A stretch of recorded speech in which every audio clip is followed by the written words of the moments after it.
Okay, so I'm going to be reading The Raven by Edgar Allan Poe.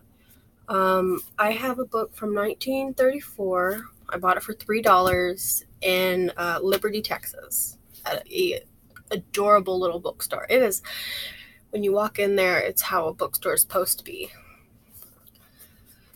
It looks like a personal library. That's how amazing it is. The book is called Off to Arcady, Adventures in Poetry by Hertzberg.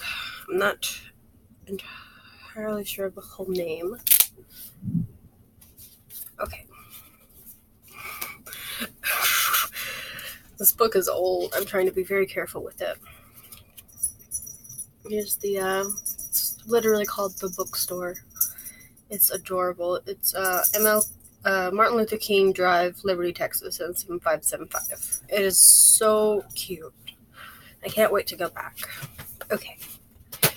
The Raven by Edgar Allan Poe. Once upon a midnight dreary, while I pondered weak and weary over many a quaint and curious volumes of forgotten lore, while I nodded, nearly napping, suddenly there came a tapping, as of someone gently rapping at my chamber door. "'Tis some visitor," I muttered, tapping at my chamber door.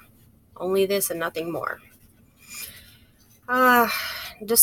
Distinctly I remember it was in the bleak December, and each separate dying ember row its ghost upon the floor. Eagerly I wished the morrow. Faintly I had sought to borrow from the book from my book Secrets of Sorrow, sorrow for the lost Lenore, for the rare and radiant maiden, whose the angel's name Lenore, nameless here forevermore. And the silken, sad, uncertain rustling of each purple curtain thrilled me, filled me with fantastic terrors never felt before, so that now, to still the beating of my heart, I stood repeating, "'Tis some visitor," entreating entrance at my chamber door. Some late visitor entreating entrance at my chamber door. This is it. This it is, and never more. Presently my soul grew stronger, hesitating, then no longer. "Sir," said I, "or madame, truly your forgiveness I implore, but the fact is I was napping, and so gently you came rapping, and so faintly you came tapping at my chamber door, that I scarce was sure I heard you. Here, I opened wide the door, darkness there and nothing more. Deep into that darkness peering, long I stood there, wondering, fearing, doubting, dreaming dreams no mortal ever dared to dream before, but the silence was unbroken, and the stillness gave no token, and the only word there spoken with the whispered words, 'Lenore?' Then I whispered, and my echo muttered back the word, 'Lenore?' Merely this and never more. Back into the chamber, turning, all my soul within me burning. Soon again I heard a tapping somewhat louder than before. 'Surely,' said I, 'surely that is something at my window lattice. Let me see then, what there it is, and this mystery explore. Let my heart be still a moment, and this mystery explore. 'Tis the wind and nothing more.' Open here I flung the shutter, when, with many a flirt and flutter, and in there stepped a stately raven of the saintly days of yore.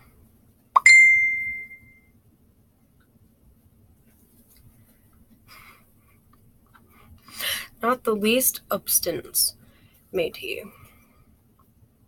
Not a minute stopped or stayed. But the mien of lore lady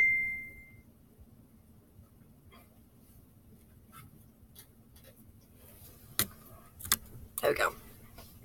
Can't believe I didn't turn that off earlier. I'm so sorry about that. Where was I? Preached above my chamber door. Preached upon a bust of Pallas. Just above my chamber door. Perched and sat and nothing more.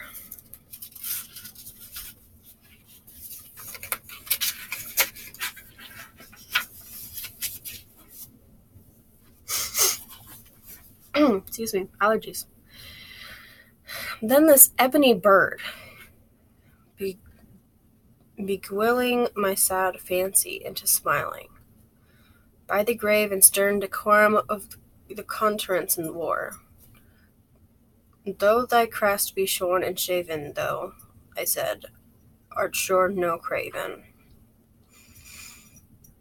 Ghastly grim and ancient raven, wandering from the nightly shore, tell me what thy lordly name is on the night pendulum shore. Quoth the raven, nevermore.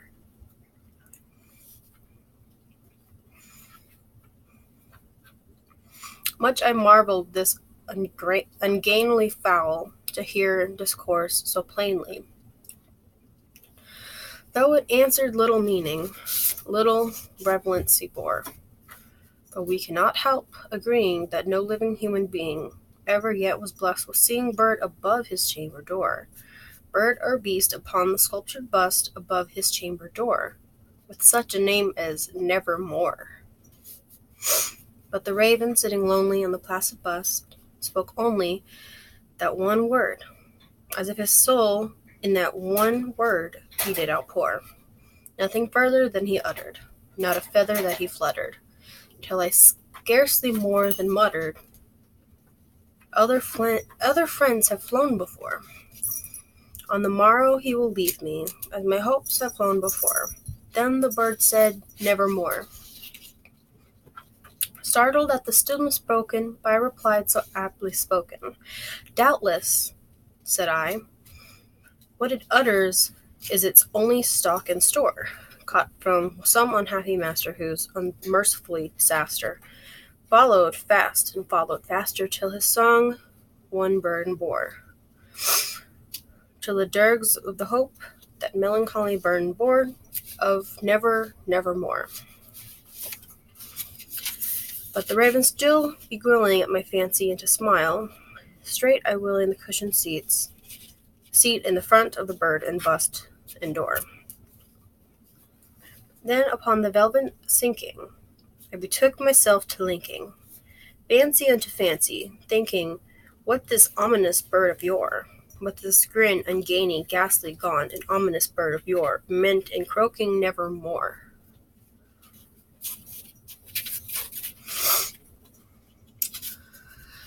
Thus I sat, engaged in guessing, but no syllable expressing, to the fowl whose fiery eyes now burned into my bosom's core.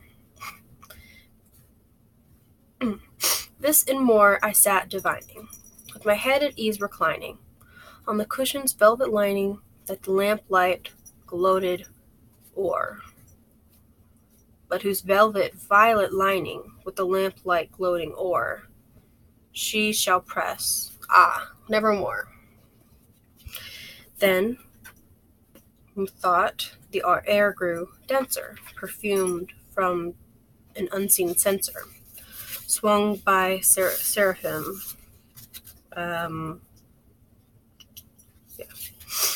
Sorry, I lost my place. Swung by seraphim, whose footfall tinkled on the tuft floor.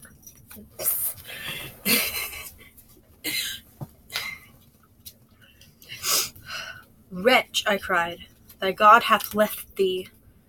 By these angels he hath sent thee respite the nepenthe from thy memory of Lenore. Quaff this kind nepenthe, and forgot this loth Lenore. Quoth the raven, nevermore. Prophet, said I, thing of evil, prophet still, if bird or devil, whether temple set, or whether tempest tossed thee here ashore, desolate yet all undaunting, on this desert land enchanted, on this home by horror haunted, tell me truly, I implore, is there balm in Gilead? Tell me, I implore. Quoth the raven, nevermore. Prophet, said I, thing of evil, prophet still, if bird or devil, by the heaven that bends above us, by the God we both adore, tell us soul with sorrow laden if, within the distant Aden, It shall clasp a saint and maiden, whose the angel's name Lenore. Clasp a rare and radiant maiden, whose the angel's name Lenore. Quote the raven, nevermore. Be that word our sign of parting, bird or fiend, I shrieked upon starting. Get thee back into the tempest and the night's Plutonian shore. Leave no black plume of the token that lie thy soul has spoken. Leave my loneliness unbroken. Quit the bust above my door. Take thy break from out my heart. Take thy beak from out my heart, and take thy form from off my door. Quote the raven, nevermore.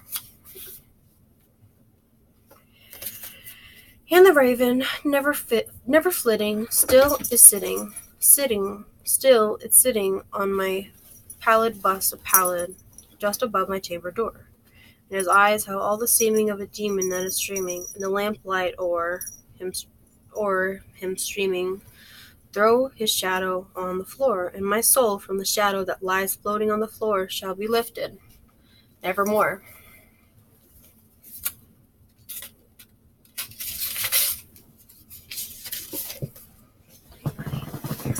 Okay. Well, good night, princess. I hope you sleep well, and I hope you have amazing dreams. Bye.